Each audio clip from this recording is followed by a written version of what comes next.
So you just couldn't get enough of the big guy and the bald guy, could you? You had to come back around. And are you ready now for round 2 of the Cage Fight?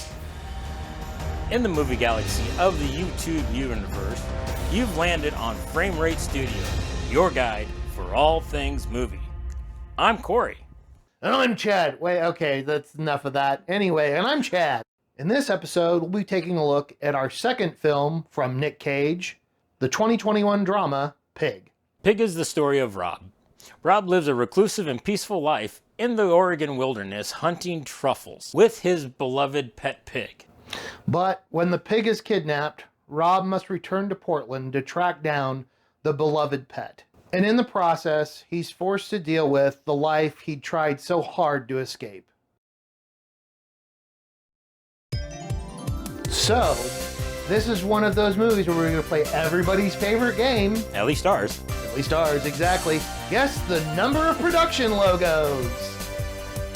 There are a total of, 6 production companies on this? Yes, 6. Because I was like, it was giving the most for a run. I'm thinking the most we saw was 8, but it could have even been 10. So yeah, you have at least 6 minutes or so of logos at the beginning of this.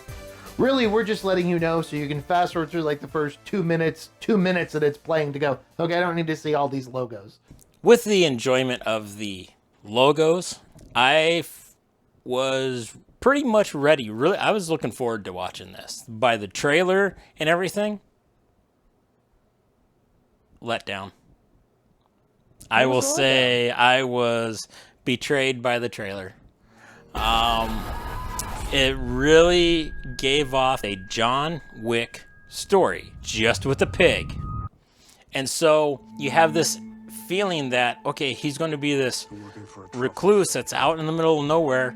They kidnap his pig, and he's going to go get it back. He's going to go all Mandy on them. All right. And it just did not play out that way. Yeah. Let me say this. Sticking with the restaurant theme, which runs throughout this, you could smell the food, but they never brought it out. Who has my pig? Good grief. I didn't watch the trailer before this. I had read the synopsis a little bit, or I'd heard a little bit. You sort of talk about the hype that they had kind of likened it, or it sounded like from the synopsis that, yes, it was like John Wick. Because, I mean, I didn't watch John Wick for the longest time because I thought the synopsis or the tagline was just utterly ridiculous. But yeah, I can see where you were like, they sent you, it was a bit of a red herring because, yeah, this is definitely not a murderous rampage that Nic Cage goes on in this one. Much more subdued. Yeah, much more, it's a drama.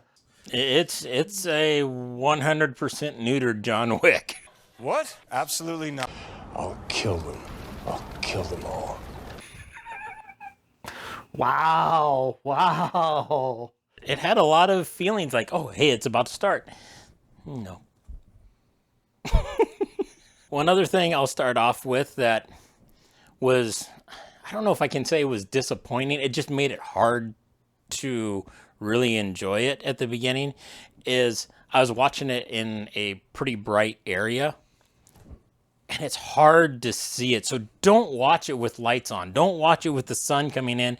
Otherwise you just have a black screen and you hear a pig snorting. that's all you get. So, and actually the whole entire movie's kind of dark. And it works for it.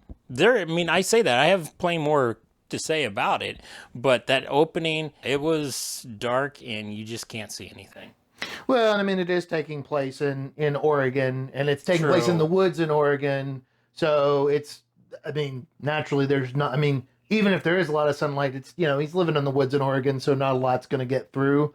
But yes, I've had that with lots of movies I enjoy where it's a matter of, can I turn up the brightness on this? Because I can't see, that's me watching it at home with, the lights off and everything. I'm just like, what? Again, I'm getting old, but it's like, I can't see what's going on here.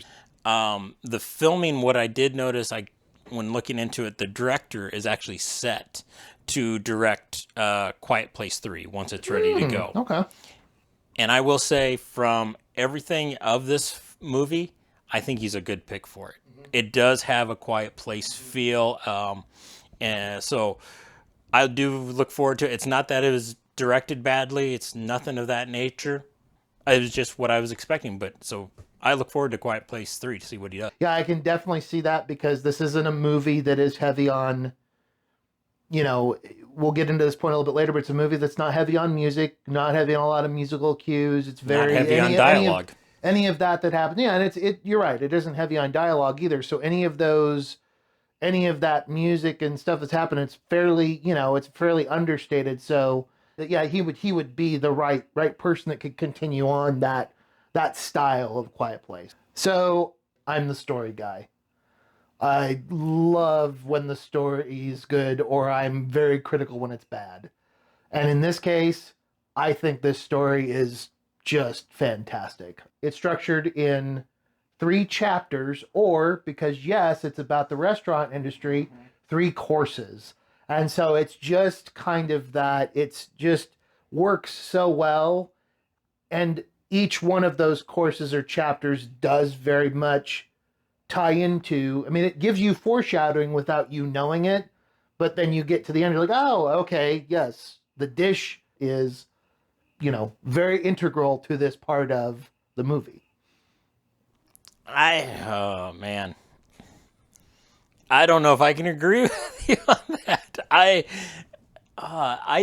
sat there watching. Yes, the chapters did come up, but they just came up in like conversations in a way, it felt like, and maybe it did have a little bit of a theme to it. But it was so slow, and that quick start of it, and so you're expecting all this stuff, and then I'm not going to disagree with you in a way of the story. I think there was something to it, but just what it was built to be, and then this whole persona that he has, which we can go into later, I didn't quite follow any of it, what was going on. Like, here's the big thing. Rather than picking up pace to get that story going, it felt like that immediate 10 minutes into it, you get the pig stolen, all that stuff started, and you expect, all right, here comes the ride. And it just kept hitting the brakes from that point on, and slowed down until the very ending, where it was a screeching halt. Yeah, see, I have a very different take on this. To me, that felt right for this. And it felt like they slowly built on what they were trying to say about him, what they were trying to say about Rob, what they were trying to say about the other characters in the movie, and slowly coming to these realizations about things that were going on in their life. I thought it was structured very, very well. I liked that methodical nature to it, that it was slowly building to that. Maybe you can help me with this then. Because one of the things I wasn't really catching on to, they made it very evident, but why was Nicolas Cage's and Adam Arkin's character so feared? They were just like, one was a great cook, you got this, but he obviously was running some illegal underground something going on. So you're like, everybody was afraid of him. Well, as soon as he stepped in, he was a known entity. And Adam Arkin's character was the same way. It's like, oh, you don't want to mess with him, don't cross him and everything. And now Arkin, he does a phenomenal job. I thought it was great. I will even say Cage did a phenomenal job. Yeah. All the performances were great. But when you're just sitting here and you're like, why am I supposed to be afraid of these guys? Well, I don't know that. My feeling was they didn't present it as that everybody was supposed to be afraid of them. Yes, I get there was a certain parts of it that Rob carried. Rob, who's Nic Cage, or Nic Cage plays Rob, I guess is the better way to say it. That yes, he's well known within this community. So he carries a certain air of, of importance about him, with him coming back to this community, because you very much get that he left it pretty much on top. There's a good reason for why he disappeared. You know, obviously they don't tell you exactly, but something happened to whether it's his girlfriend or his wife Lori, and that's why he goes back out. That's why he leaves all of this behind and goes out to the woods. I think the only one who was really truly supposed to be scared of Adam Arkin's character was really his son. That was the way I took it. I didn't think, I'm not saying he wasn't a well-known and he wasn't a big player within the restaurant community in Portland. I mean, that's obviously what they were trying to present. But really the only person I felt that was really scared of him was his son. And then no, there was others, because when he goes to get information, he goes talks to the, I don't know, was he a butcher or something somewhere, and he's trying to get information for him, and the guy's like, no, I can't do that to you. You know what will happen to me if this, I mean, he's talking to him in that way, and so it's like, okay, what is he afraid of? And then once he says that it's, hey, I'm doing this for Robin Felds, and then the guy's like, oh, so there was, Robin Felds is more powerful than... Well, it's a matter of, yes, that he has, once again, he has certain cachet within that community, that he meant a lot when he was there. Obviously, they still remember him because basically they establish, I mean, they don't establish the exact timeline, but he's been gone for at least 10 years, possibly up to 15. Yeah. So obviously he was a very big player within it. Yes, Adam Arkin's character, I think it's a matter of having someone who has access to actually some of the top-notch ingredients. They almost turn into a godfather-like figure within the community that they're in because they can get you what you want. And the other thing was, and really much from something you said a little bit earlier, I think you're going to disagree with me on this also. The dialogue, the conversations, they were, so much of them seemed pointless. So like, it was like a take of, you know, the writer wanted to be a Tarantino. So he's going to tell these elaborate stories that really have nothing to do with anything, just to build, like the whole French toast conversation. I think I picked up on a little bit more of the subtext behind this than I think you did, and that's not, I mean, that's going to happen. It may have been because I checked out so quick in it. Well, okay, then that's going to be where some of it is. The French toast scene, yes, I get what you're saying, that you can feel that that's kind of a throwaway conversation. But really, to me, that conversation is to try and set, it's no, you said it's like Tarantino. So much of, think of like Reservoir Dogs. The whole point of them, what's the point of them sitting around and talking about the meal? There really isn't a point other than it establishes who each of these characters are or something key about them. And it was at the beginning of the movie. You're right, it was at the beginning. But to me, the whole point of that conversation, boiling it down, was it was showing that Amir was starting to grow as a person and was starting to gain some affinity for Rob at that point. That's why that's in there, as well as establishing the whole point about the meal that his parents had, why that got him started on his journey to help you understand who he was a little bit more, and why that meal was so important. This was the other conversation I was trying to think of, is when he goes into and he talks with, what's his name, Chef... You're talking about Derek at Finlay? Yes.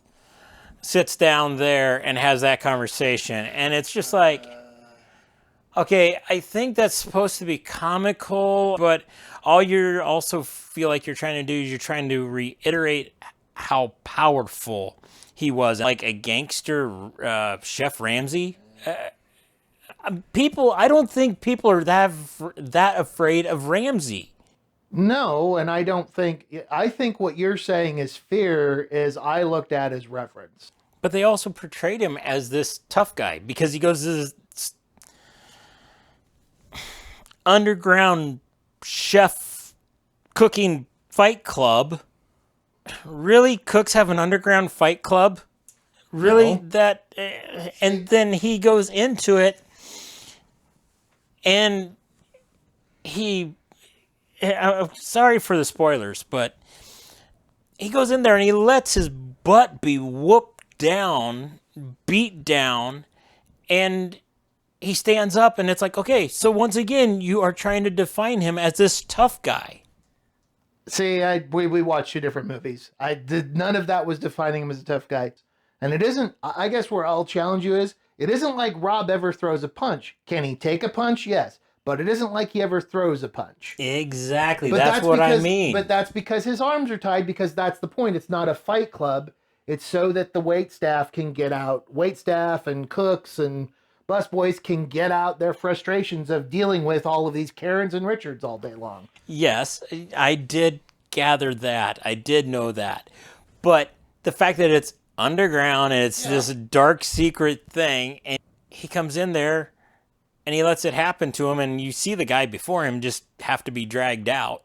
But he gets up and walks away, and then they're like, oh, all right, we'll give you your information, whatever. And I'm like, again, this all comes back to, and this is the warning that I'm giving you guys. If you go in trying to think that you're going to get some tough guy out to get revenge and he's going to do it the tough way, no. Come in for a true drama.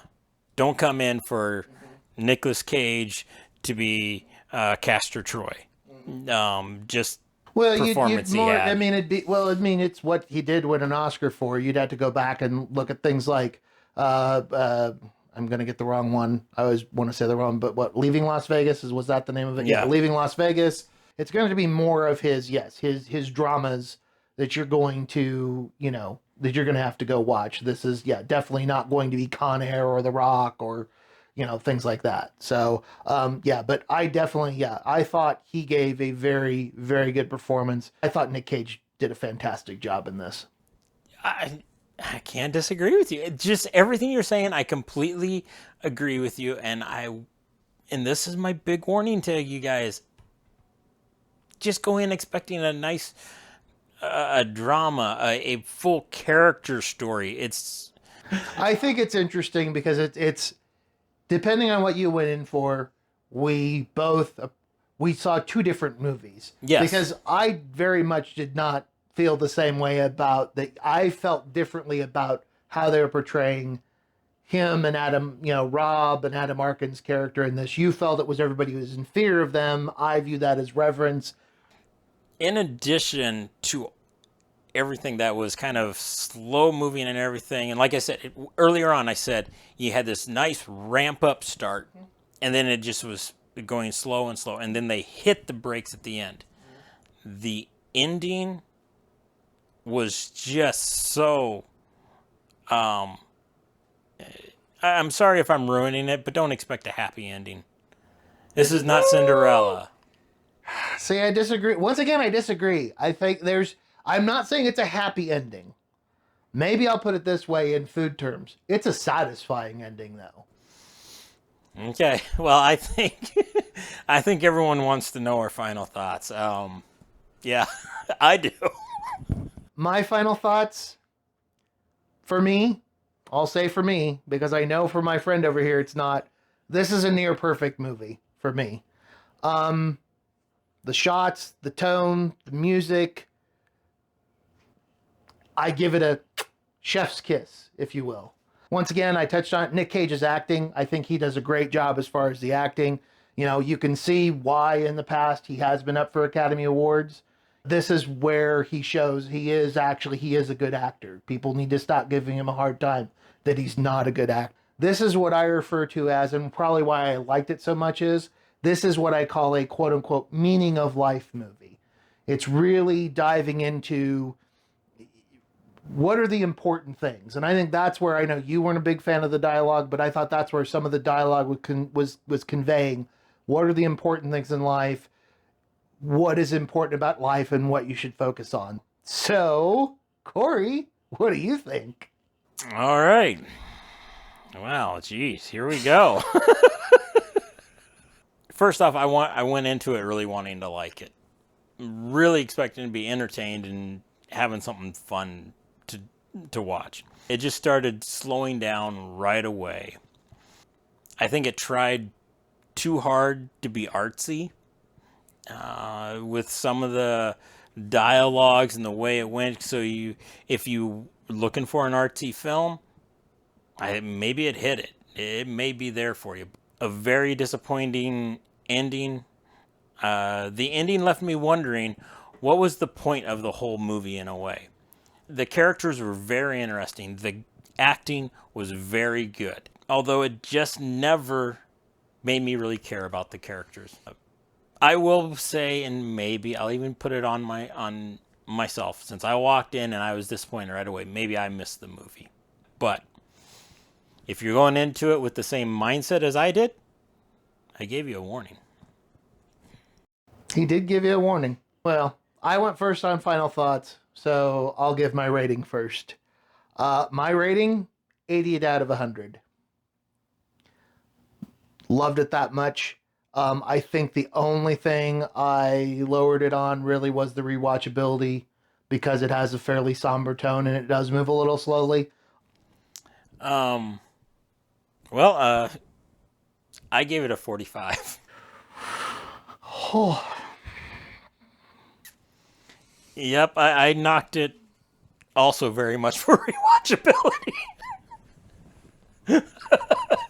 well, I would think so. It isn't exactly like you gave it a very glowing representation. Pretty much sounded like you pretty much would have only wanted to rewatch the beginning, and then that was about it. All right, then. So, what do you think? Who do you agree with? Is it Chad, or am I being too piggish on this thing and just tearing it apart too much? Let us know in the comments down below. We need to know. Be the tiebreaker here. And if you have to go watch the movie to be the tiebreaker, don't. I'll just say that. Do. How can they be the tiebreaker if they don't go watch the movie? What bad advice. I'm here to protect our viewers. Oh, really? You're here to protect our viewers. Oh, okay. Go decide for yourself. Okay, on that note, make sure to do all the YouTube things that we always ask you to do. Subscribe, like, share it with the world, and hit that notification bell so you can be notified when we drop a new video. And as we always say from the cast, thank you for joining us on another trek through the movie galaxy of the YTU. Wow, that was not what I expected. That was not what I expected.